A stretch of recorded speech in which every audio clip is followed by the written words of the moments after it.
इस प्लांट में गाय के गोबर और दीगर किस्म के नामियाती फुजले को एनारोबिक डाइजेशन के जरिए प्रोसेस किया जाता है। माइक्रो ऑर्गेनिज्म फुजले को तोड़ देते हैं और गैस को सॉलिड मास से अलग करते हैं।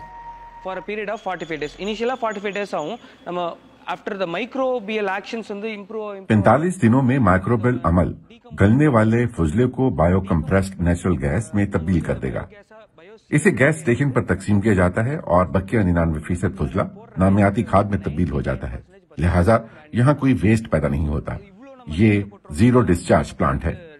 डिस्पोज பண்ணுமா வேஸ்ட் பண்ணுமான்னு கிடையாது। It is a zero discharge plant. ये तमिलनाडु के चंद बायोगैस प्लांट्स में से एक है।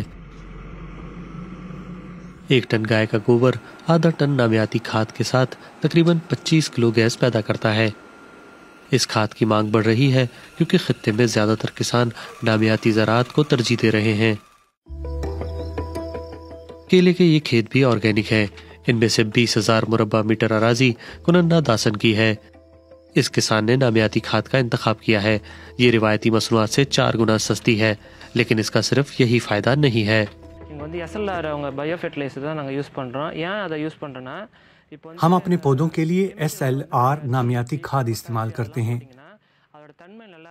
आपको कीमियाई खाद बार बार डालना पड़ती है, लेकिन नामियाती खाद से पैदावार बेहतर होती है और जमीन की सेहत बेहतर रहती है। इससे कोई नुकसान नहीं होता।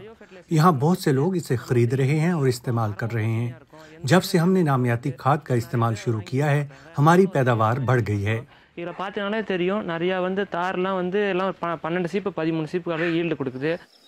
ये प्लांट कायम करना आसान नहीं था।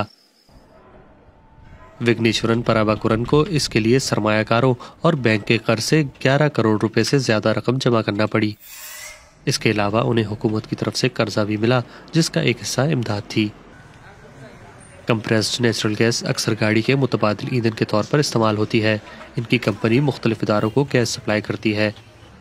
वो गैस और खाद की फरोख्त से तकरीबन 6 लाख रुपए माहाना कमाते हैं, लेकिन प्लांट चलाने के लिए उन्हें बहुत ज्यादा गोबर की जरूरत होती है।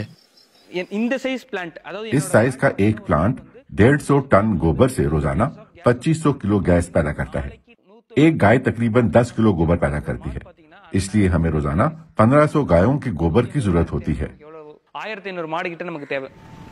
इन तमाम चैलेंजेस के बावजूद वो मुस्तकबिल में बायोगैस की मांग में मजीद इजाफा देखते हैं। दूसरी जानिब किसान भी मयारी कीमत में नामियाती खाद और शानदार फसल हासिल कर रहे हैं।